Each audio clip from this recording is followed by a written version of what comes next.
അസ്സലാമു അലൈക്കും വറഹ്മത്തുള്ളാഹി വബറകാതുഹു. പിന്നെ ഇവിടെ പറഞ്ഞൊരു ഇപ്പം നേരത്തെ പറഞ്ഞ ഖാല ശൈഖുന വകസ് സക്കാത്തി കുല്ലു വാജിബിൻ കന്നദിരി വൽ കഫാറത്തി.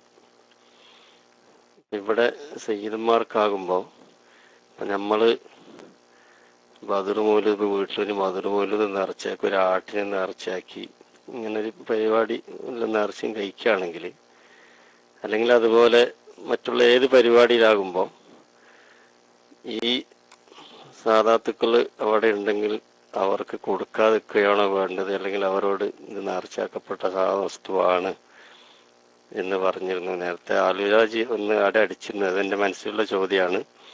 അതുപോലെ ഈ പള്ളിയിലേക്ക് മദ്രസയിലേക്ക് കഞ്ഞികളൊക്കെ നേർച്ചയാക്കിയാലോ അല്ല സാധനം നേർച്ചയാക്കിയാലോ ഉസ്താദന്മാരോടോ കുട്ടികളോടോ നിങ്ങൾ കഴിക്കരുത്, അത് നേർച്ചയാക്കപ്പെട്ടതാണെന്ന് പറയേണ്ടതുണ്ടോ എന്നാണ് ചോദ്യം. ആയിക്കോട്ടെ. അസ്സലാമു അലൈക്കും.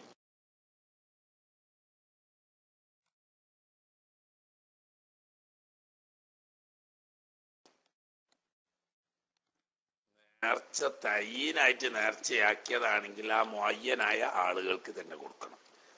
മുത്തലഖായ നേർച്ചയാണെങ്കിൽ അതിൽ നിന്നിട്ട് ഹാഷിമി, മുത്തലിബി എന്നീ ഗോത്രക്കാർക്ക് കൊടുക്കാൻ പാടില്ല, അവർക്കത് വാങ്ങാനും പാടില്ല എന്നതാണ് ഷാഫി മദ്ഹബിലെ മുഅ്തമദ്. ഷാഫി മദ്ഹബ് അല്ലാത്ത ഹനഫി മദ്ഹബ് പോലെയുള്ള ചില മദ്ഹബുകളിലൊക്കെ ഈ ഖുമുസ് നിന്നിരുന്ന കാലത്ത് അവർക്ക് കൊടുക്കാൻ പാടില്ല എങ്കിലും ഖുമുസ് ഇന്ന് നിലവിലില്ലാത്തത് കൊണ്ട് അവർക്കത് കൊടുക്കുകയും വാങ്ങുകയും ചെയ്യാം എന്ന അവസ്ഥയുണ്ട്. അതനുസരിച്ച് ഫത്വ ചെയ്യുന്ന ചില ഇമാമിയങ്ങൾ നമ്മളെ മദ്ഹബിലും ഉണ്ട്. ആ ഫത്വ അനുസരിച്ചാണെങ്കിൽ പറ്റും. ആമായ നേർച്ചകളിൽ നിന്ന് നേർച്ചയാക്കപ്പെട്ട വസ്തു അഹ്ലു ബൈത്തിന് നേരിട്ട് കൊടുക്കാതിരിക്കുക. അതിന് അർഹതപ്പെട്ട ഒരു വാങ്ങിയതിൽ നിന്നിട്ട് കൊടുക്കണതിന് കുഴപ്പമില്ല, അവർക്കത് കൊടുക്കാതിരിക്കുക.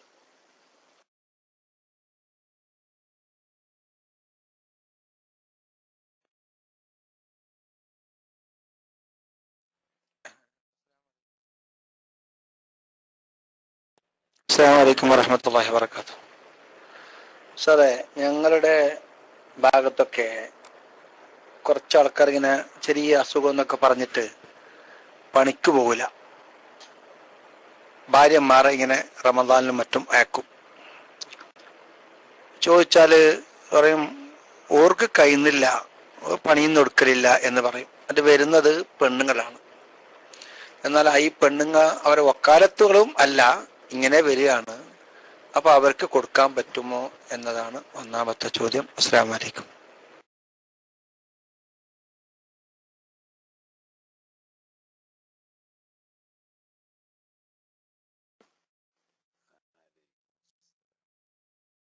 ഓർക്ക് വയ്യ എന്ന് പറഞ്ഞാൽ ഓർ ഒരു പക്ഷേ ഫക്കീറാണ് ഇപ്പോൾ, അല്ലെങ്കിൽ മിസ്കീനാണ്.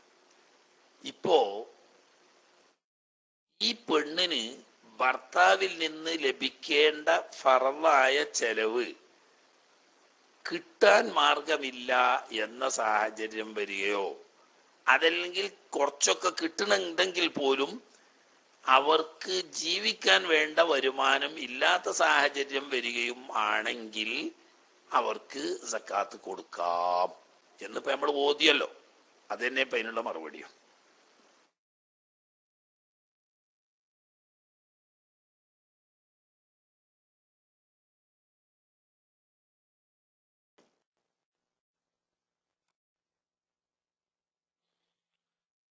പിന്നെ ഈ നേർച്ച ആക്കുന്നതും നേരിട്ട് നേർച്ച ആക്കി കൊടുക്കുന്നതും നേർച്ച ആക്കുന്നതും വ്യത്യാസമുണ്ട്. ഇപ്പൊ ഉദാഹരണം, ഞാനിപ്പോ ഒരാളോട് ഒരു വസ്തു ഇങ്ങനെ നിങ്ങൾക്ക് ഈ കാശ് നേർച്ചയാക്കി എന്ന് തങ്ങളോട് പറയുന്നു.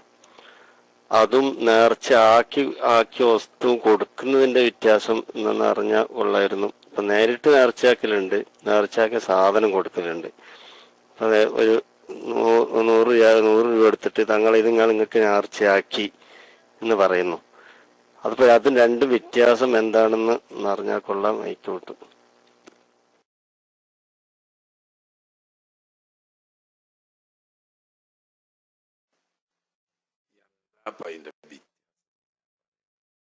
ഒന്ന് ആമാണ്, മറ്റൊന്ന് ഖാസാണ്.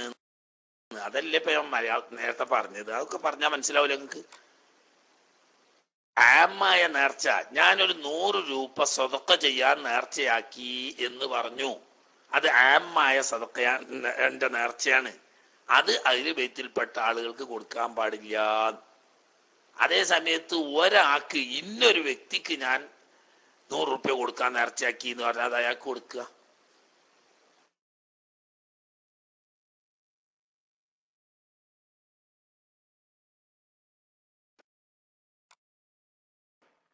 അസ്സലാമു അലൈക്കും വറഹ്മത്തുള്ളാഹി. ഒരാൾ ചോദിക്കാനും കൂടി പറഞ്ഞിട്ടുണ്ട് ഉസ്താദെ, ഞാനും എൻ്റെ വകയിലുമാണ്. ഒരാളൊരു സാധു വീട്ടിലേക്ക് വന്നു. അപ്പോൾ ഇങ്ങനെ വിഷമം പറഞ്ഞപ്പോൾ സക്കാത്ത് കൊടുക്കാന്ന് മനസ്സിൽ കരുതി. പിന്നെ പൈസ കൊടുത്തു പുറത്തിറങ്ങാൻ വേണ്ടി പോകുമ്പോൾ. പുറത്തിറങ്ങിയതിന്റെ ശേഷം ഇത് എൻ്റെ സക്കാത്താകുന്നു എന്ന് പറഞ്ഞാൽ സഹിയാവും? ഖിയാർ മജ്ലിസ് പോലെയുള്ളത് പറ്റും ഉസ്താദെ? അല്ല, ഈ സ്ഥലം വിട്ടുപിരിയുന്നതിന് മുമ്പ് നിയ്യത്ത് മതിയോ, അല്ല കൊടുക്കുന്നതിന് മുമ്പ് തന്നെയോ, കൊടുക്കുമ്പോൾ തന്നെ വേണം ഉസ്താദെ? ഇവിടെ എന്തെങ്കിലും ഈ ഖിയാർ മജ്ലിസ് പോലെയുള്ളത് ഉണ്ടോ ഉസ്താദെ? അസ്സലാമു അലൈക്കും.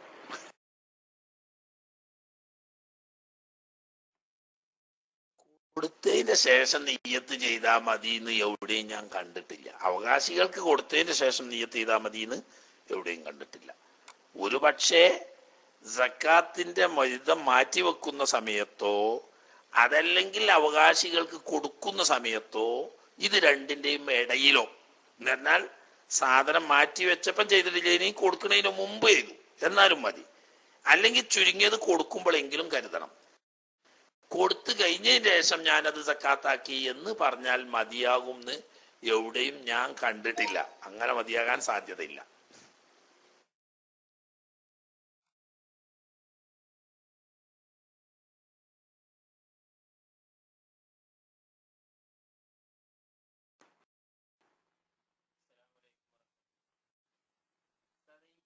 സ്ഥാനക്കാരിൽ നിന്ന്, അതായത് വിദേഹക്കാരിൽ നിന്ന് സക്കാത്ത് സ്വീകരിക്കുന്നതിന്റെ വിധി എന്താണ്? അതുപോലെ തന്നെ അവർക്ക് സക്കാത്ത് കൊടുക്കുന്നതിന്റെ വിധിയാണ് ചോദിച്ചിട്ടുള്ളത്.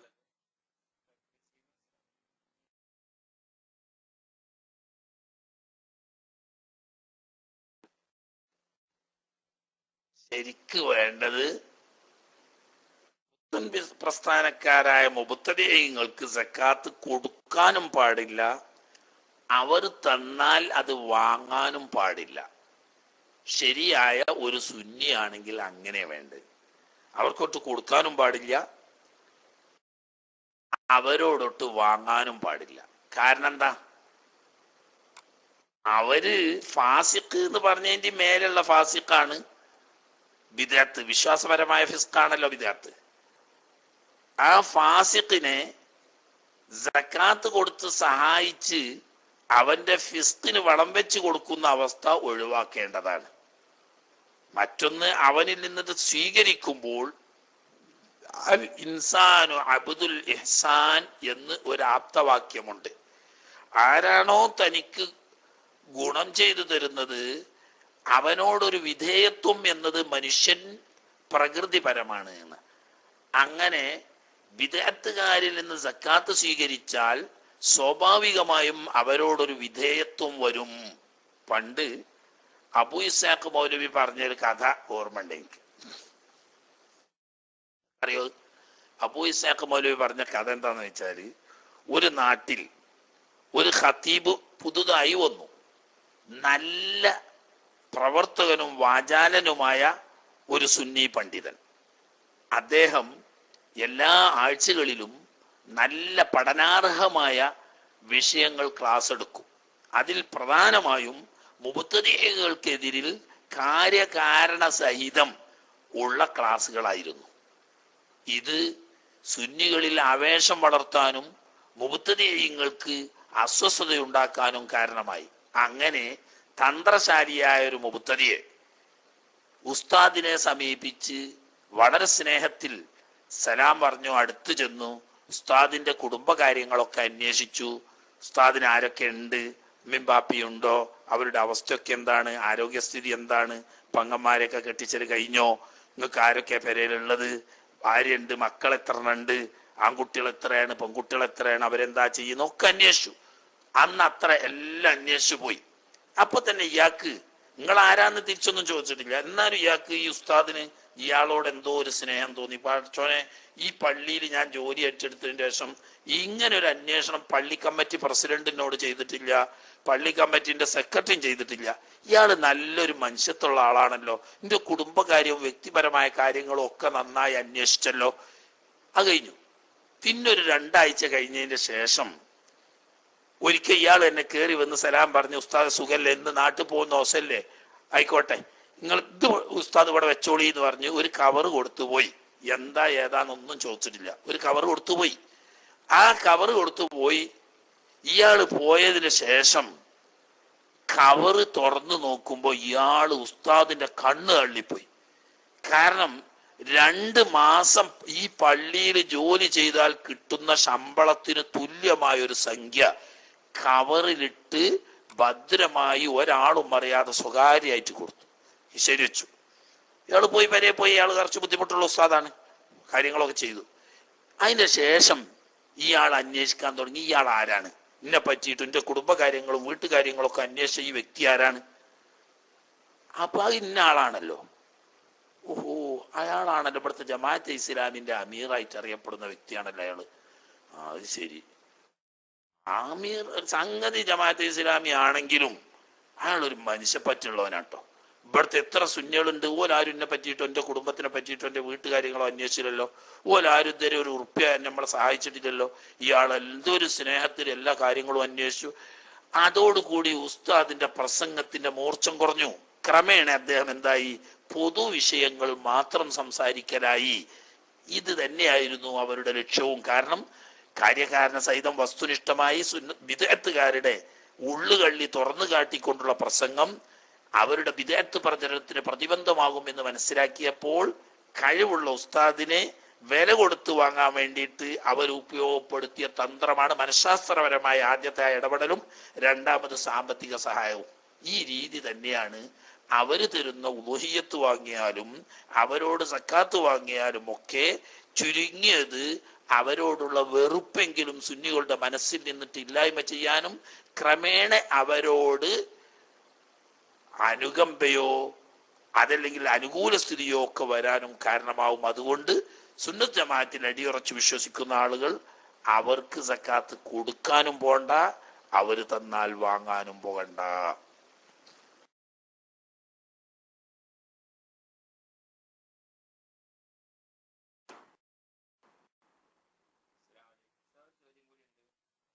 വ്യക്തി ഒരു മദ്രസ ഉണ്ടാക്കാൻ വേണ്ടിയിട്ട് ഒരു സ്ഥലം വഖഫ് ചെയ്തു.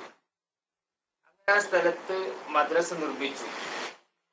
അങ്ങനെ മദ്രസ ഉണ്ടാക്കി. ഈ മദ്രസ ഇനി പൊളിക്കാൻ പറ്റുമെന്ന്, പൊളിക്കുന്ന എന്തിനാന്ന് വെച്ചാല് ആ മദ്രസ പൊളിച്ചിട്ട് അവിടെ വേറൊരു മദ്രസ അവിടെ വേറെ സ്ഥലത്ത് സ്ഥാപിക്കുകയും അവിടെ എന്തെങ്കിലും ഒരു കെട്ടിടം നിർമ്മിച്ചിട്ടുണ്ടെങ്കിൽ ഇനി എടുക്കാൻ പോകുന്ന മദ്രസക്കും അതുപോലെ തന്നെ പള്ളിക്കൊക്കെ ഒരു വരുമാനമാണ്. അപ്പൊ അങ്ങനെ ആകുമ്പോ ഈ മൗഖൂഫായ സ്ഥലത്ത് നിർമ്മിച്ച ഈ മദ്രസ പൊളിക്കാൻ പറ്റുമോ എന്നുള്ളതാണ് ചോദ്യം. അതുപോലെ തന്നെ ഇനി ആ സ്ഥലം വഖഫ് ചെയ്യപ്പെട്ട സ്ഥലമല്ല, പക്ഷെ അവിടെ മുൻഗാമികളായ മരണപ്പെട്ടു പോയ ഒരുപാട് വ്യക്തിത്വങ്ങളുടെ വിയർപ്പ് കൊണ്ടും അവരുടെ അധ്വാനം കൊണ്ടും അവരുടെ ധനം കൊണ്ടൊക്കെ നിർമ്മിച്ചൊരു മദ്രസയാണ്. അപ്പൊ ഇതേ ആവശ്യത്തിന് വേണ്ടിയിട്ട്, അതായത് എന്തെങ്കിലുമൊക്കെ നേട്ടം വിചാരിച്ചിട്ട് ആ മദ്രസ പൊളിക്കാൻ പറ്റുമെങ്കിൽ ഈ വ്യക്തിത്വ ഈ മരണപ്പെട്ടു പോയ വ്യക്തിത്വ ഉപകാരം ലഭിക്കാതെ പോകൂലേ എന്നുള്ളതാണ് ചോദ്യം.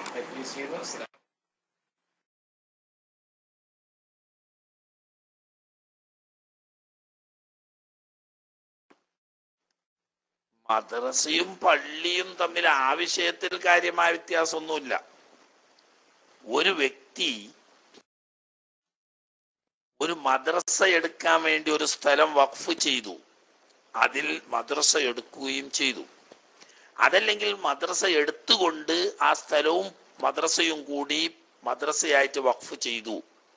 എന്നാൽ അത് രണ്ടാമത് പൊളിച്ച് മദ്രസ മറ്റൊരു സ്ഥലത്തേക്ക് മാറ്റി ഇത് മദ്രസയുടെയും പള്ളിയുടെയും വരുമാനത്തിന് വേണ്ടി മറ്റു കെട്ടിടങ്ങളാക്കി മാറ്റാൻ ശറയിൽ മാർഗം ഒന്നും കാണുന്നില്ല. അല്ലേ? അത് ശറഈയായിട്ട് പറ്റുന്നതായ ഒരു വഴിയും കാണുന്നില്ല. വഖഫ് ചെയ്ത് എന്തൊരു ലക്ഷ്യം വെച്ചുകൊണ്ട് വഖഫ് ചെയ്തതാണോ ആ ആവശ്യത്തിന് ഉപയോഗിക്കല്ലാതെ നമ്മളിപ്പോ മസലാത്ത് അതിനെക്കാട്ടിലും കൂടുതൽ ഇപ്പൊ വഹാബികൾ സാധാരണ അങ്ങനെ ചെയ്യാറുണ്ട്. പള്ളി പൊളിച്ചിട്ട് പീടിയാക്കിയിട്ട് പള്ളി കുറച്ച് ബേക്കൊക്കെ ആക്കുക. മനസ്സിലായി? നമ്മളവിടെ തിരുപ്പഞ്ചങ്ങാടിയിലുണ്ട് അങ്ങനെ ഒരു പള്ളി, അങ്ങനെ പലയിടത്തും ഉണ്ട്. തിരുപ്പഞ്ചങ്ങാടിയിലെ ഒരു നിസ്കാരപ്പള്ളി ദീർഘകാലമായിട്ട് നിസ്കാരപ്പള്ളിയായിട്ട് നാട്ടുകാർ ഉപയോഗിച്ചിരുന്നത് മഹല്ല് പള്ളിയിൽ പ്രശ്നമില്ലാതിരിക്കാൻ വേണ്ടി നാട്ടുകാരന്മാരുടെ മധ്യസ്ഥത്തിൽ ആ നിസ്കാരപ്പള്ളി, അങ്ങാടിയിലെ നിസ്കാരപ്പള്ളി അവർക്ക് വിട്ടുകൊടുത്തു. അങ്ങനെ അവരും കുറെ കാലം അതിൽ നിസ്കരിച്ചു പോന്നു. പിന്നെ അങ്ങാടി കുറച്ച് വികസിച്ച് പരിസരം മുഴുവനും പീടിക ആയപ്പോൾ ഈ പള്ളി പൊളിച്ച് ആ പള്ളി നിന്നിരുന്ന സ്ഥലം വാടകയ്ക്ക് കൊടുക്കുന്ന പീടികയാക്കി പള്ളി അതിന്റെ ബേക്കിലേക്ക് മാറ്റി. ഇപ്പൊ അങ്ങനെയുള്ളത് മനസ്സിലായില്ലേ? എത്രയോ കൊല്ലങ്ങൾ നിസ്കരിച്ചു പോകുന്ന ആ പള്ളി ഇന്ന് പീടിയാണ്. പള്ളി പൊളിച്ചില്ലാതാക്കിയൊക്കെയല്ല, അതിന്റെ ബേക്കൊക്കെ മാറ്റി പള്ളി അവിടെ തന്നെ ഉണ്ട്. ഇപ്പൊ എന്താവും?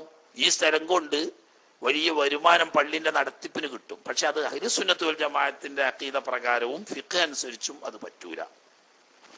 എന്നാൽ വഖഫ് ചെയ്യപ്പെടാത്ത ഒരു സ്ഥലത്ത് നാട്ടുകാരുടെ മസ്ലഹത്തിന് വേണ്ടിയിട്ട് ഒരു മദ്രസ ഉണ്ടാക്കി, എന്നാൽ അത് പൊളിച്ച് മറ്റൊരു സ്ഥലത്തേക്ക് മാറ്റി ഈ മദ്രസ നിന്നിരുന്ന സ്ഥലത്ത് മദ്രസയുടെ വരുമാനത്തിന് വേണ്ടി മറ്റു കെട്ടിടങ്ങൾ എടുക്കുന്നതിന്റെ വിധി മദ്രസയായി വഖഫ് ചെയ്തത് പൊളിച്ചു മാറ്റുന്ന വിധി അല്ല. എന്നാൽ രണ്ടാമത് പറഞ്ഞ പ്രശ്നം ഉണ്ടാവും. ആദ്യം അവിടെ മദ്രസ എടുത്ത ആളുകൾ അവിടെ ഇൽമു പഠിപ്പിക്കുന്ന കാലത്തോളം അവർക്ക് കൂലി കിട്ടണം എന്നുള്ള ഉദ്ദേശത്തോടു കൂടിയാണല്ലോ എടുത്തത്. അത് പൊളിച്ചു മാറ്റിയാൽ ആ കൂലി പോകും എന്നുള്ളത് ശരി തന്നെയാണ്. എന്നാലും മദ്രസയായി വഖഫ് ചെയ്യപ്പെട്ടത് പൊളിച്ചു മാറ്റുന്ന ഹുക്മ് അല്ല.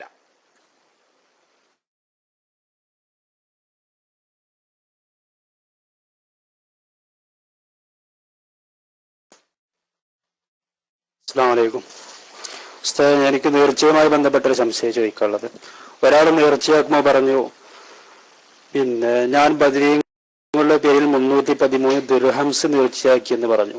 അപ്പൊ ഈ നേർച്ച വീട്ടുന്ന സമയത്ത് അയാൾ ഈ ദിർഹംസ് തന്നെ കൊടുക്കേണ്ടതുണ്ടോ, അതോ തത്തുല്യമായ നാട്ടിലെ ക്യാഷ് കൊടുത്താൽ മതി എന്നാണ്?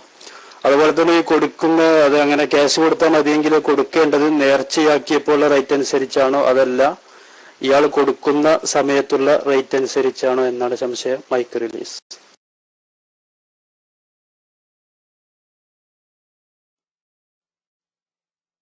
ശരിക്ക് ദിർഹം നേർച്ചയാക്കിയാൽ ദിർഹം തന്നെ കൊടുക്കുകയാണ് വേണ്ടത്. ദിർഹം നേർച്ചയാക്കിയാൽ ദിർഹം തന്നെ കൊടുക്കുകയാണ് വേണ്ടത്. അത് അതിന്റെ മൂല്യം വരുന്ന മറ്റ് നാണയമാക്കി മാറ്റി കൊടുക്കുമ്പോൾ നേർച്ച വസ്തുവിനെ വിലക്ക് വിറ്റ് മറ്റൊന്ന് വാങ്ങിക്കൊടുക്കുന്നതിന് തുല്യമാണ്.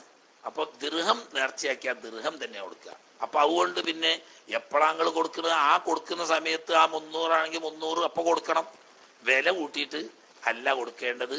നിർണയിച്ചുകൊണ്ട് ദിർഹം നേർച്ചയാക്കിയാൽ ദിർഹം തന്നെ കൊടുക്കുക, ദീനാർ നേർച്ചയാക്കിയാൽ ദീനാർ തന്നെ കൊടുക്കുക, അതുപോലെ തന്നെ രൂപ നേർച്ചയാക്കിയാൽ രൂപ തന്നെ കൊടുക്കുക.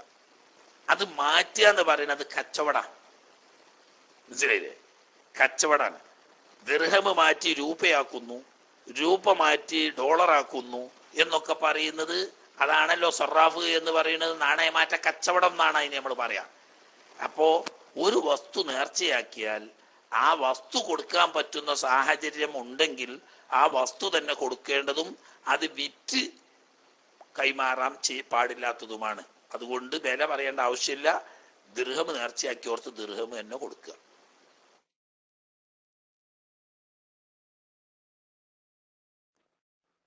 വലൈക്കും വറഹ്മത്തുള്ളാഹി. അത് വിഷയത്തിൽപ്പെട്ടതല്ല, ഒരു പൊതു ചോദ്യമാണ്. ഈ മദ്രസക്ക് വേണ്ടി വഖഫ് ചെയ്ത സ്ഥലത്തിലൂടെ മദ്രസ കമ്മിറ്റികൾക്ക് ഒരു പൊതു ബോർഡ്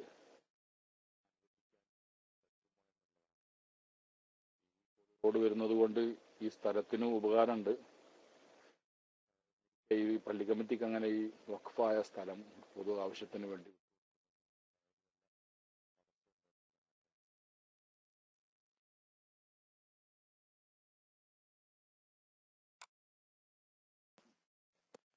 പള്ളി മസ്ലഹത്തിന് വേണ്ടിയോ ഖബർസ്ഥാനിന് വേണ്ടിയോ വഖഫ് ചെയ്യപ്പെട്ട സ്ഥലം ആ ആവശ്യത്തിനല്ലാതെ പൊതു ആവശ്യത്തിന് വേണ്ടി റോഡ് പൊതുവഴി പോലത്തതിന് വിട്ടുകൊടുക്കൽ ഇസ്ലാം ശരീഅത്തനുസരിച്ച് അനുവദനീയം അല്ല. ജനങ്ങൾക്ക് ഉപകാരമുണ്ട്, ഇതിനും ചിലപ്പോൾ ഉപകാരം ഉണ്ടാവും. അതൊന്നും നോക്കിയിട്ട് കാര്യമില്ല. ഖബർസ്ഥാനിന് വേണ്ടി മാത്രം വഖഫ് ചെയ്യപ്പെട്ട സ്ഥലത്ത് പള്ളി വികസനം പോലും ഹറാമാണ്. അതേ സമയത്ത് ഖബർസ്ഥാനിനും പള്ളി മസ്ലഹത്തിനും വേണ്ടി വഖഫ് ചെയ്യപ്പെട്ടതാണെങ്കിൽ ഖബർസ്ഥാനിനും പള്ളി മസ്ലഹത്തിനും വേണ്ടി ഉപയോഗിക്കാം.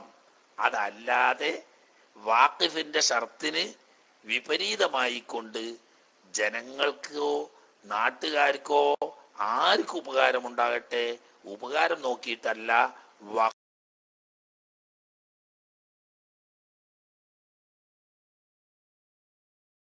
ചെയ്യുമ്പോഴുള്ള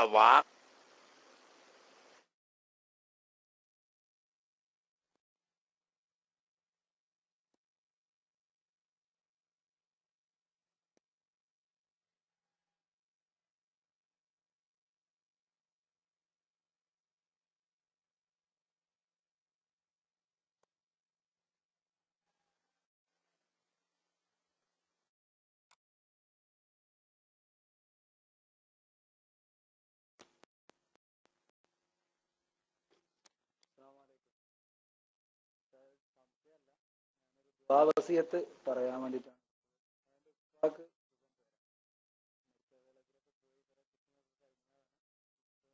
എന്താണെന്ന് പിടുത്തം കിട്ടിയില്ല.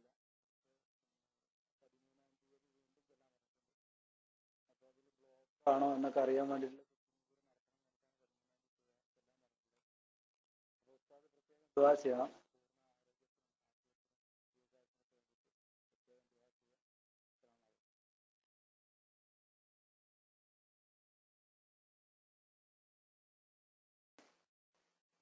അല്ലാഹു സുബ്ഹാനഹു വ തആല പൂർണ്ണമായ ആഫിയത്തും ജമാഅത്തിന്റെ മാർഗത്തിലും ദീനിന്റെ ഖിദ്മത്തിലും ആയിക്കൊണ്ടുള്ള ആഫിയത്തുള്ള ദീർഘായുസ്സും തന്നെ അനുഗ്രഹിക്കുമാറാകട്ടെ. നല്ലോണം സ്വലാത്തിന്റെ അരിയത്ത് പതിവാക്കിക്കോളി ഈ നിയ്യത്തോടു കൂടി. അതായത് ബ്ലോക്കോ ഹാർട്ട് രോഗമോ തുടങ്ങിയ രോഗങ്ങളൊന്നും വരാതെ ആഫിയത്ത് കിട്ടാൻ വേണ്ടി എന്ന് ഉദ്ദേശിച്ചുകൊണ്ട് നല്ലോണം സ്വലാത്ത് ചെല്ലുക. ഏത് ബ്ലോക്ക് ഉണ്ടെങ്കിലും അതൊക്കെ ഹബീബ് സല്ലല്ലാഹു അലൈഹി വസല്ലം തങ്ങളുടെ ബറക്കത്ത് കൊണ്ട് വതൻഹല്ലു ബിഹിൽ ഉഖദു എന്ന് പറയുമ്പം എന്ത് കെട്ട് തടസ്സങ്ങൾ ഉണ്ടെങ്കിലും നബി സല്ലല്ലാഹു അലൈഹി വസല്ലം തങ്ങൾ മുഖേന കെട്ടഴിഞ്ഞു പോകും എന്ന് പറയുന്ന ആ ഭാഗം എത്തുമ്പം അങ്ങനെ വല്ല ബ്ലോക്കോ മറ്റോ ഉണ്ടെങ്കിൽ അതൊക്കെ നീങ്ങിപ്പോട്ടെ എന്ന കരുത്തോടു കൂടി സ്വലാത്താണ് ചൊല്ലിക്കൂടി. ഒരു പ്രശ്നം ഉണ്ടാവും. അല്ലാഹു തആല ആഫിയത്ത് തന്ന് അനുഗ്രഹിക്കുമാറാകട്ടെ.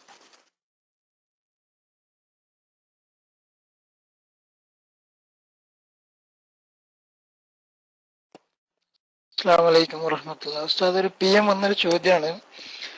ഇശാ നിസ്കരിച്ച് നാട്ടിലേക്ക് യാത്ര തിരിക്കുന്ന ആളുടെ സുബഹി നമസ്കാരം, അതായത് ഫ്ലൈറ്റിലായിരിക്കും, ഏത് സമയത്തിന്റെ അടിസ്ഥാനത്തിലാണ് സുബഹി, എങ്ങനെയാണ് എന്നുള്ളത് അറിയാൻ വേണ്ടിയിട്ടാണ് മൈക്ക് റിലീസ്. അസ്സലാമു അലൈക്കും.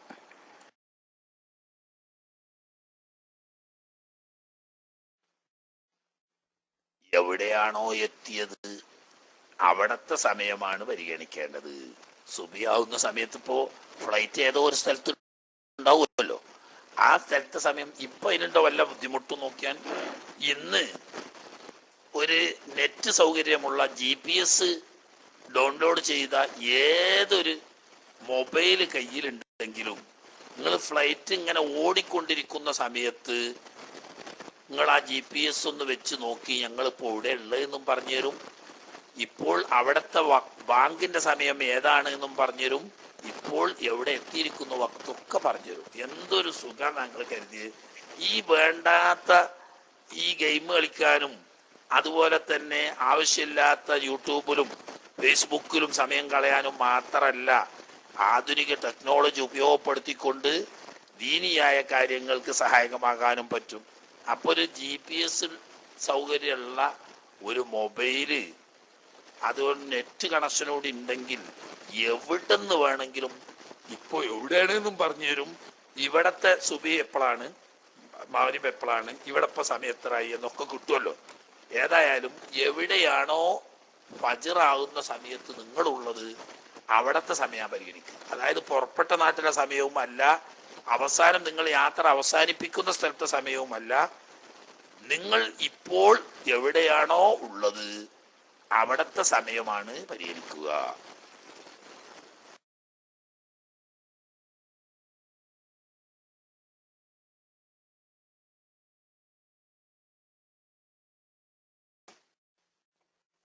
ഹലോ, മുകളിലുള്ള രണ്ടാൾക്കാരും ബൈക്ക് എടുക്കാത്തത് കൊണ്ട് എടുത്തതാണ്. പിന്നെ ഉസ്താദ്, ഇങ്ങനെ ബദരീങ്ങളുടെ ദൂരം നേർച്ചയായി കഴിഞ്ഞാൽ ഈ നേർച്ചയാക്കിയ ക്യാഷ് എവിടെയാണ് കൊടുക്കേണ്ടത്? അതായത് പിന്നെ സാധാരണ ഇപ്പോ നാട്ടിൽ ബദരീങ്ങളുടെ പേരിൽ നേർച്ചയൊക്കെ നടക്കാറുണ്ട്. അപ്പൊ അതിൽ തന്നെ കൊടുക്കണോ, അതല്ല ഏതെങ്കിലും ഒരു പാവപ്പെട്ട വ്യക്തിക്ക് പിന്നെ ഈ ഒരു ഉദ്ദേശത്തോടു കൂടി കൊടുത്താൽ മതിയോ? അങ്ങനെ കൊടുക്കുമ്പോൾ അവരെ അറിയിക്കണോ ഞാനിങ്ങനെ നേർച്ചയാക്കിയതാണ് എന്നവരെ അറിയിക്കേണ്ടതുണ്ടോ എന്നാണ് സംശയം. Mic release.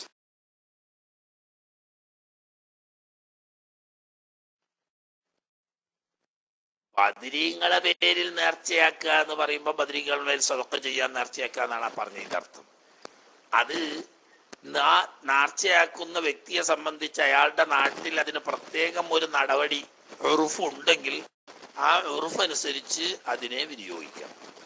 അങ്ങനെ പ്രത്യേകം ഉറുഫ് ഇല്ലെങ്കിൽ പറഞ്ഞതിലൊരു അർഹതപ്പെട്ട ആളുകൾക്ക് കൊടുത്താൽ മതി. പ്രത്യേകം വ്യക്തമാക്കിക്കൊള്ളണം എന്നില്ല. വ്യക്തമാക്കുന്നത് നല്ലത് തന്നെ, പക്ഷെ പ്രത്യേകം ഇതിങ്ങനെ നേർച്ചയാക്കിയതാണ് എന്ന് വ്യക്തമാക്കിക്കൊള്ളണം എന്നില്ല.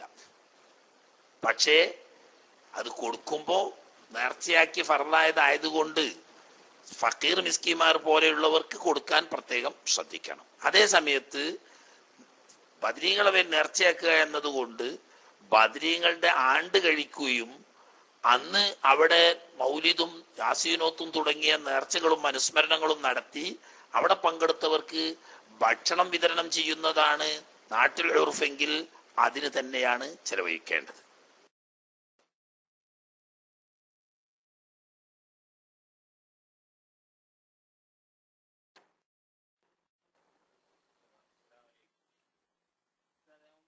പിന്നെ ജമാഅത്തിന്റെ ബാബിൽ കഴിഞ്ഞ സംശയം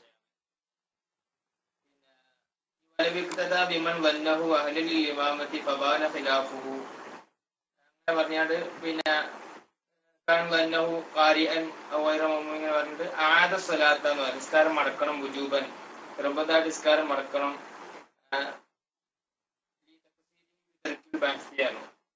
പിന്നെ ഇതെങ്ങനെ നമ്മള് ണെങ്കിൽ നമുക്ക് എന്ത് ചെയ്യാം, നോക്കാം. പക്ഷെ കിറാത്ത് ഇമാമിന് കിറാത്ത് അറിയോ ഇല്ല എന്നെങ്ങനെ നമ്മളിപ്പോ ഒരു ചർച്ച എടുത്തെടുപ്പ് എങ്ങനെയാണ്, അതായത് അന്വേഷിക്കല് അങ്ങനെ ഇപ്പൊ അറിയോ ഇല്ല എന്നൊക്കെ ഇപ്പൊ അന്വേഷിക്കാൻ ആളില്ലെങ്കിൽ അതിനെക്കുറിച്ച് വിശദീകരിച്ചാൽ എന്താ പറഞ്ഞത്?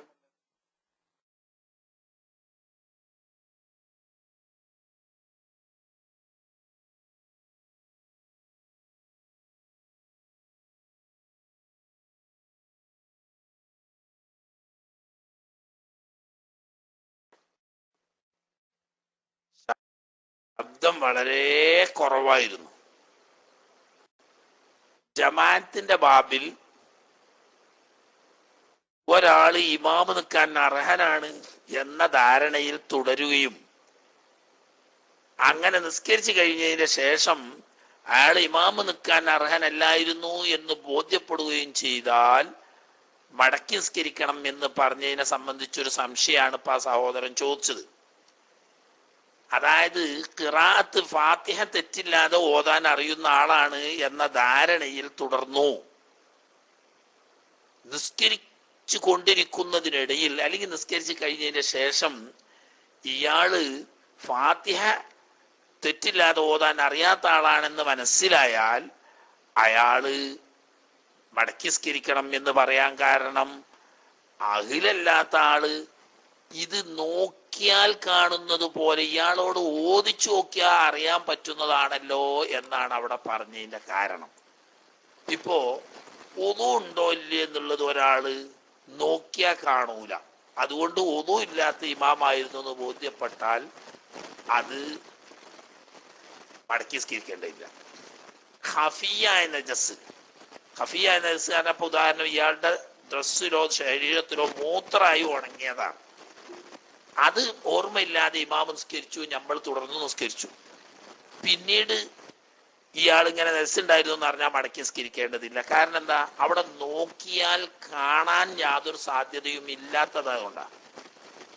ഇവിടെ നോക്കിയോ നോക്കിയില്ലേ എന്നല്ല, നോക്കിയാൽ കാണാൻ സാധ്യതയുള്ള ഉദാഹരണം, അയാളുടെ ഷെഡിന്റെ അടിയിൽ മലം ഉണ്ടായിരുന്നു, അത് ഓർമ്മയില്ലാതെ ഒരാൾ നിസ്കരിച്ചു. ഇത് ബോധ്യപ്പെട്ടാൽ രണ്ടാമത് മടക്കി നിസ്കരിക്കണം. അത് കാരണം എന്താ? ഇയാളുടെ ഷെഡിയാണ് കഴിച്ച് നോക്കിയാൽ കാണുമല്ലോ, ഇയാളുടെ ഷെഡിയാണ് കഴിച്ച് നോക്കിയാൽ കാണുമല്ലോ മലുള്ളത് എന്നതുപോലെ ഫാത്തിഹ ഓതാൻ പറ്റൂലേ എന്നുള്ളത് ഓതി നോക്കിയാൽ കഴിയുമല്ലോ. അപ്പൊ ഇയാളോട് ഓദിച്ചു നോക്കിയാൽ ഇയാള് കാര്യം ആണോ അല്ലേ എന്ന് തിരിയും, അതിനൊരു സാധ്യതയുണ്ട്.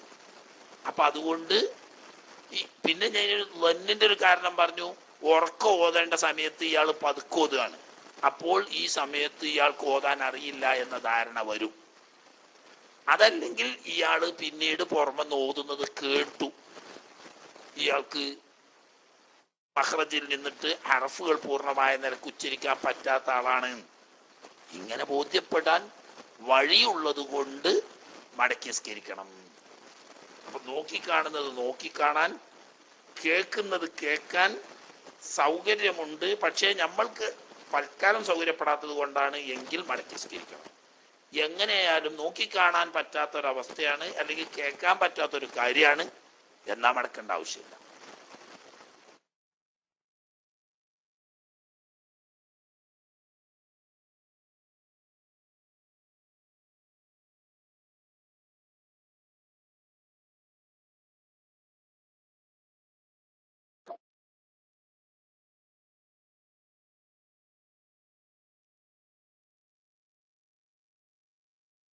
ഹലോ, അസ്സാം വലൈക്കും. ആ മൈക്ക് എടുക്കാത്തത് കൊണ്ടാണ് കുറെ നേരം അവിടെ അങ്ങനെ ഫ്രീ ആയി നിൽക്കുകയാണ്. പെട്ടെന്ന് ചോദിക്കുക.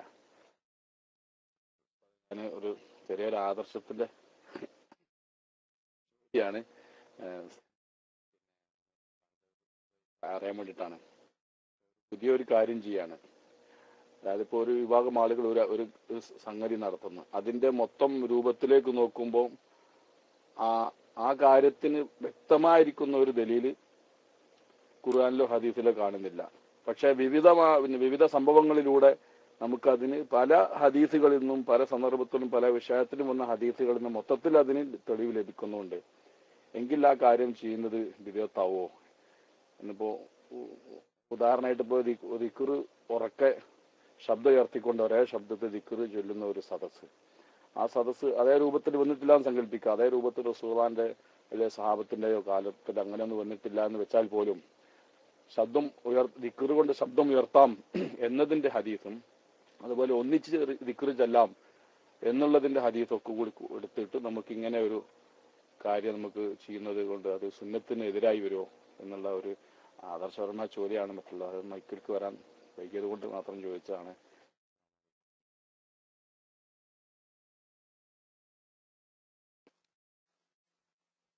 വലൈക്കും അസ്സലാം.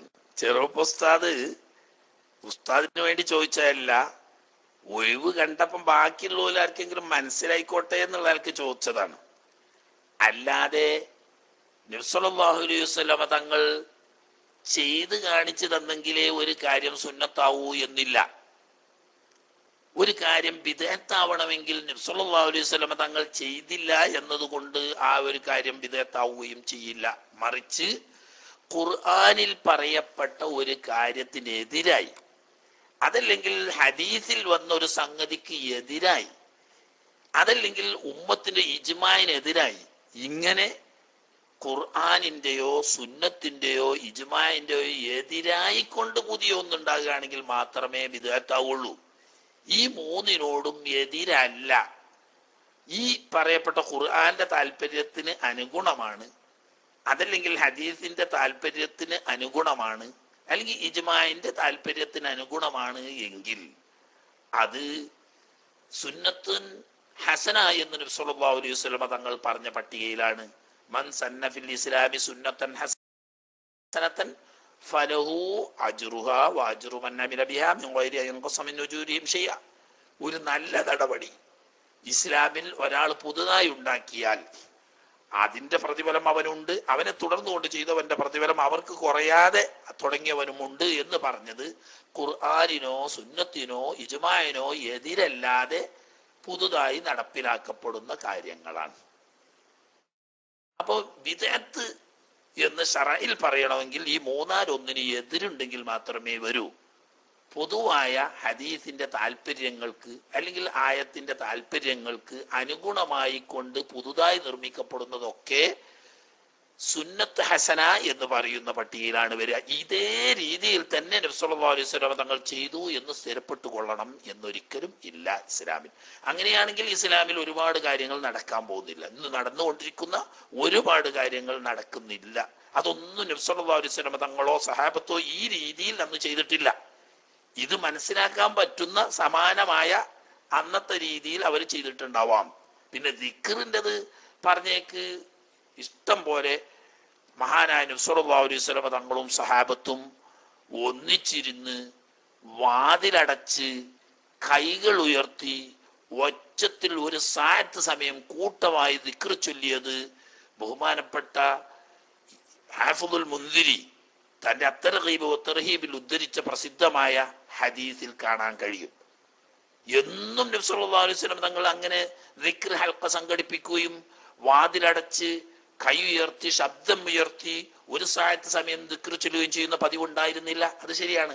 പക്ഷേ അങ്ങനെ ഒരു സന്ദർഭത്തിൽ സഹാബത്ത് പള്ളിയിൽ നിറഞ്ഞിരിക്കുമ്പോൾ അഫീഖുൻ ഗരീബ്, മുസ്ലിമീങ്ങളല്ലാത്ത ആരെങ്കിലും നമ്മുടെ ഇടയിൽ ഉണ്ടോ എന്ന് ചോദിക്കുകയും അവരൊക്കെ നോക്കിയിട്ട് പറഞ്ഞു ലാ, പുറമക്കാരും ഇല്ലെന്ന് പറഞ്ഞപ്പോൾ വാതിലടക്കാൻ പറഞ്ഞതിന് ശേഷം പറഞ്ഞു ഇർഫഉ വൈദിയക്കും, എല്ലാവരും കൈ ഉയർത്തിക്കോളിയർ. വാതിലടച്ച് കൈ ഉയർത്തി നിന്നിട്ട് ഒരു സായത്ത് സമയം ലാ ഇലാഹ ഇല്ലല്ലാഹ് എന്ന ദിക്ർ നബി സല്ലല്ലാഹു അലൈഹി വസല്ലം തങ്ങളും സ്വഹാബാ കിറാമുകളും ഒന്നിച്ച് ഒരു സായത്ത് സമയം അങ്ങനെ കൈ ഉയർത്തി ഉച്ചത്തിൽ ചൊല്ലിയിരുന്നു എന്ന് കാണാം. അപ്പൊ ഹദീസിൽ ഇല്ലായല്ല, അങ്ങനെ തന്നെ ഉണ്ട്. ഇനിയിപ്പോ ഇല്ലെങ്കിൽ പോലും ഖുർആനിന്റെയോ ഹദീസിന്റെയോ താല്പര്യങ്ങൾക്ക് വിരുദ്ധമല്ലാത്ത, അതിന്റെ താല്പര്യങ്ങൾക്ക് അനുഗുണമായ ഏതൊരു നല്ല കാര്യം ചെയ്യുകയാണെങ്കിലും മൻ സന്ന ഫിൽ ഇസ്ലാമി സുന്നത്തുൻ ഹസന ഫലഹു അജ്റുഹാ വഅജ്റു മൻ ആമില ബിഹാ മിൻ ഗൈരി അൻ യൻഖുസ മിൻ ഉജൂരിഹിം ഷിയാ എന്ന് പറയുന്ന സുന്നത്ത് ഹസനത്തിന്റെ പട്ടികയിലായിരിക്കും അത് പെടുക. രണ്ടാളുണ്ട് ഇങ്ങനെ കൈപോക്കി നിൽക്കുന്ന എന്തെങ്കിലും ചോദിക്കാനുള്ളതാണെങ്കിൽ പെട്ടെന്ന് മൈക്കെടുക്കുക, എന്നിട്ട് ഇപ്പം നിർത്തും ഞാൻ.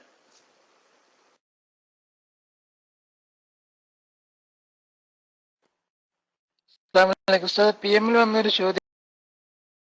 ഹനഫിയായ ഇമാമിനോട് കൂടെ സുബൈക്ക് ജമാഅത്തിനെ തുടർന്ന് നിസ്കരിക്കും. അപ്പൊ കുനൂത്ത് ചെറിയ കുനൂത്ത് ഓതി തീർന്ന് സുജൂദിലെത്തുമ്പോഴേക്ക് ഇമാമ് സുജൂദിൽ നിന്ന് തല ഉയർത്താണ്. അപ്പൊ നിസ്കാരത്തിന്റെ ഇത് ഉസ്താദ് പല പ്രാവശ്യം പറഞ്ഞതാണ്. ആ ചോദിച്ച സുഹൃത്തിന് വേണ്ടി ഉസ്താദ് ഒന്നുകൂടി പറഞ്ഞ ഖൈറാണ്. അൽഹംദുലില്ലാ. Mic release.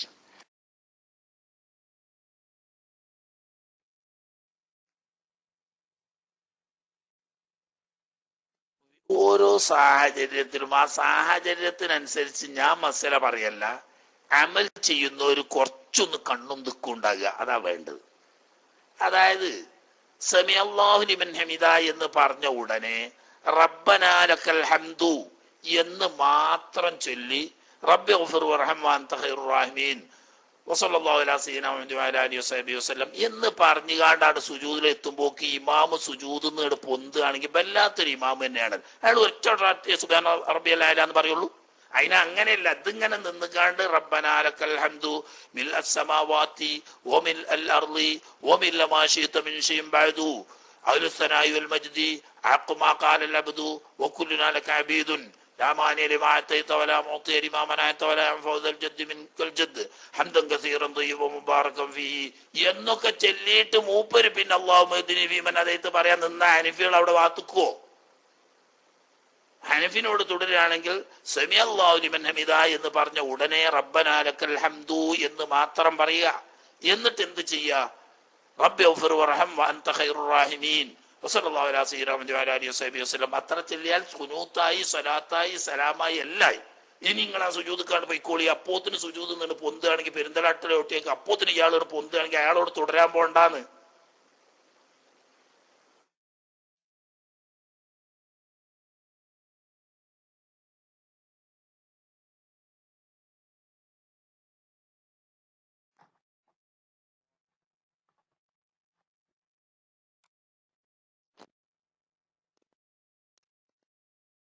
അസ്സലാമലൈക്കും.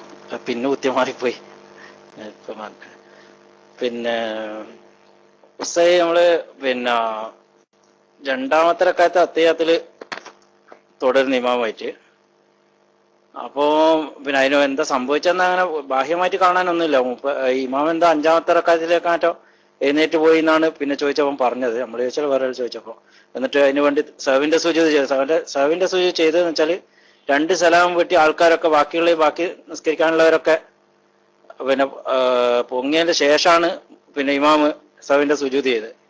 എന്നിട്ട് എന്താ നമ്മളെ നിസ്കാരം എന്താ, നമ്മൾ തിരിച്ച് സുജൂദിലേക്ക് പോകണോ അല്ല അങ്ങനെ ചെയ്യണോ?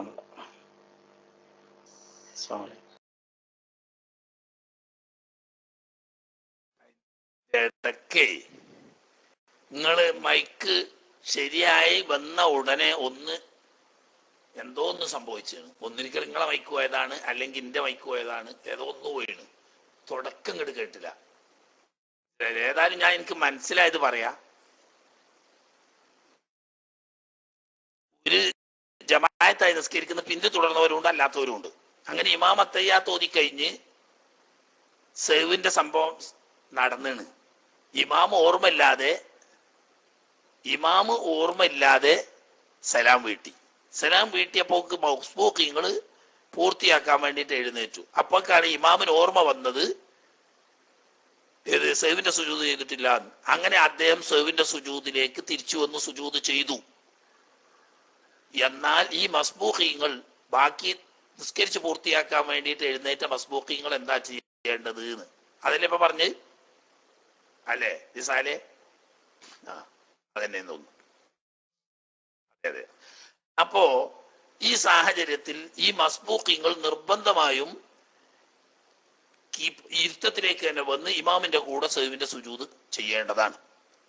ഇനി ഇമാമിന്റെ കൂടെ സഹ്വിന്റെ സുജൂദ് ചെയ്യുന്നില്ലെങ്കിൽ ഇമാമിനോട് മുഫാറഖത്തിന്റെ നിയ്യത്ത് ചെയ്താൽ പോലും രണ്ടാമത് ഇരുത്തത്തിലേക്ക് വന്ന് അവിടെ നിന്ന് എഴുന്നേറ്റ് പോലും നിർബന്ധമാവും.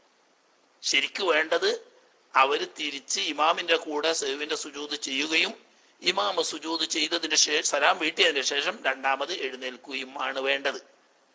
ഇനി ഇവര് സഹ്വിന്റെ സുജൂദ് ചെയ്യുന്നില്ലെങ്കിൽ പോലും ഈ നൃത്തത്തിൽ ഇമാമിനെ മുഫാറഖത്തിന്റെ നിയ്യത്ത് ചെയ്താൽ പോരാ.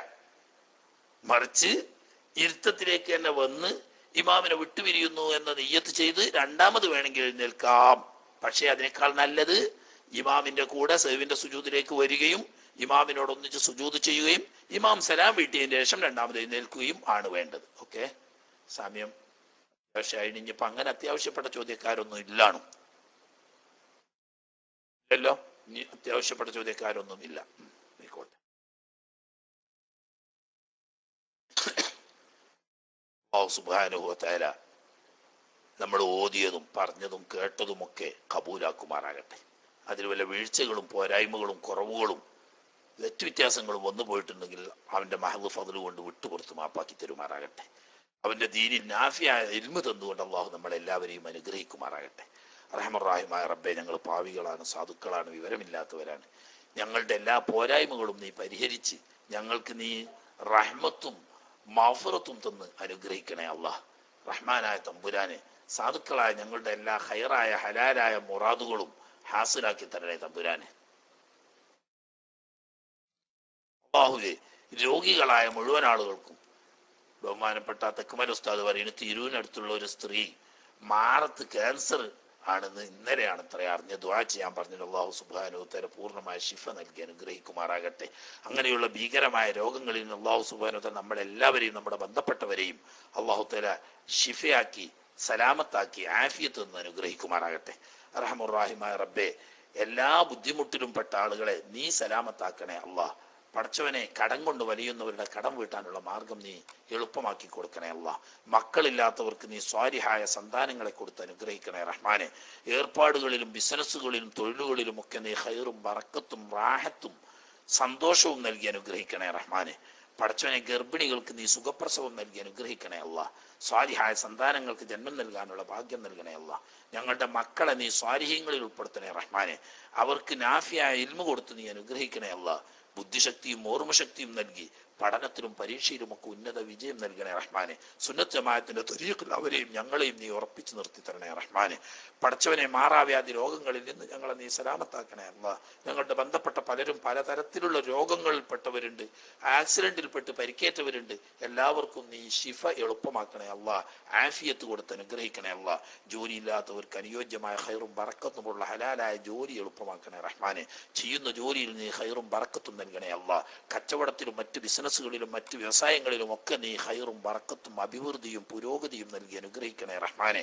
എല്ലാവിധ പ്രയാസങ്ങളും ബുദ്ധിമുട്ടുകളും ദൂരീകരിക്കണേ റഹ്മാനെ. പ്രായമെത്തിയ മക്കൾക്ക് അനുയോജ്യരായ അണകളെ നീ കൊടുക്കണേ റഹ്മാനെ. കുടുംബ ജീവിതത്തിൽ നീ സന്തോഷം നൽകണേ റഹ്മാനെ. തൊഴിൽ മേഖലകളിൽ നീ സമാധാനവും സന്തോഷവും നൽകണേ അല്ലാഹ്. ഞങ്ങളുടെ മുദീറന്മാർക്കും ഞങ്ങളെ കഫീലന്മാർക്കും ഞങ്ങളെ മസ്ഊലിയങ്ങൾക്കും ഞങ്ങളോട് സ്നേഹവും കാരുണ്യവും അനുകമ്പയും നൽകണേ അല്ലാഹ്. കിട്ടാനുള്ളത് കിട്ടാനും അതുപോലെ തന്നെ ജോലിയിൽ ബർക്കത്തുണ്ടാകാൻ നീ അനുഗ്രഹിക്കണേ റഹ്മാനെ. അള്ളാഹുവേ, ഞങ്ങൾ എന്നിട്ട് മരണപ്പെട്ടു പോയ ഒരുപാട് ആളുകളുണ്ട്. അവരുടെയൊക്കെ ആഖിറം നീ സന്തോഷമാക്കണേ അല്ലാഹ്. അവരുടെ ബർസഖിയായ ജീവിതം നീ സന്തോഷത്തിലും സ്വർഗീയവുമാക്കി കൊടുക്കണേ റഹ്മാനെ. ആഖിറത്തിൽ വിജയിക്കുന്നവരിൽ അവരെയും ഞങ്ങളെയും നീ പെടുത്തണേ റഹ്മാനെ. പടച്ചവനെ, മരണം വരെ നീ ഞങ്ങൾക്ക് ആഫിയത്ത് നിലനിർത്തി തരണേ അല്ലാഹ്. പെട്ടെന്നുള്ള മരണത്തെ തൊട്ട് ഞങ്ങളെ നീ കാക്കണേ റഹ്മാനെ. പടച്ചവനെ, റോഡിൽ പടഞ്ഞ് മരിക്കുന്നൊരവസ്ഥ ഞങ്ങൾക്ക് നീ നൽകല്ലേ അല്ലാഹ്. മരണശേഷം കീറി മുറിക്കപ്പെടുന്ന ഒരു അവസ്ഥയിലേക്ക് ഞങ്ങളെ നീ എത്തിക്കല്ലേ റഹ്മാനെ. പടച്ചവനെ, ആഫിയത്ത് എടുത്തു കളഞ്ഞുകൊണ്ട് ഞങ്ങളെ പരിചരിക്കുന്നവർക്ക് ഒരു ബാധ്യതയാക്കി ദീർഘമായി ഞങ്ങളെ നീ കിടത്തല്ലേ അല്ലാഹ്.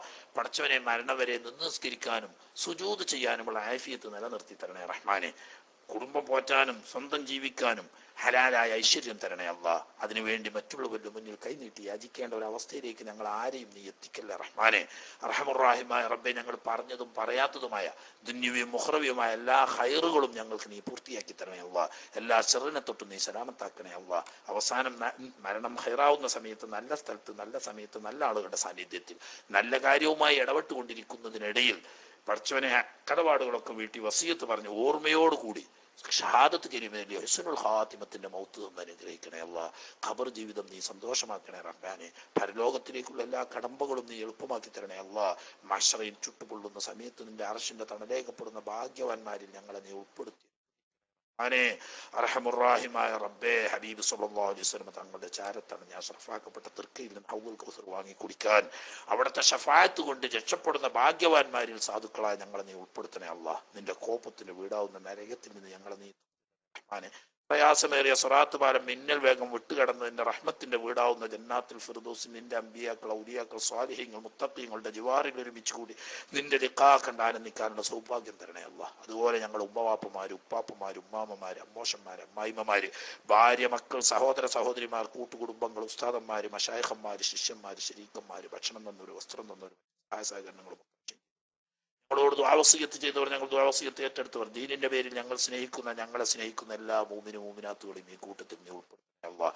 അവരുടെയും ഞങ്ങളുടെയും ദുനിയാവും ആഖിറവും നീ ഖൈറിലും സലാമത്തിലും റാഹത്തിലും ആഫിയത്തിലും ആക്കണേ റഹ്മാനെ. റബ്ബനാ തഖബ്ബൽ മിന്നാ ഇന്നക അൻതസ് സമീഉൽ അലീം വതുബ് അലൈനാ ഇന്നക അൻതത് തവ്വാബുർ റഹീം വഗ്ഫിർ ലനാ വർഹംനാ വലിവാലിദീനാ വലിജമീഇൽ മുഅ്മിനീൻ آمين برحمتك يا أرحم الراحمين بفضل صلى الله على محمد صلى الله عليه وسلم صلى الله على محمد صلى الله عليه وسلم اللهم صل على محمد يا رب صل عليه وسلم وصل على جميع الأنبياء والمرسلين الحمد لله رب العالمين. السلام عليكم ورحمة الله وبركاته.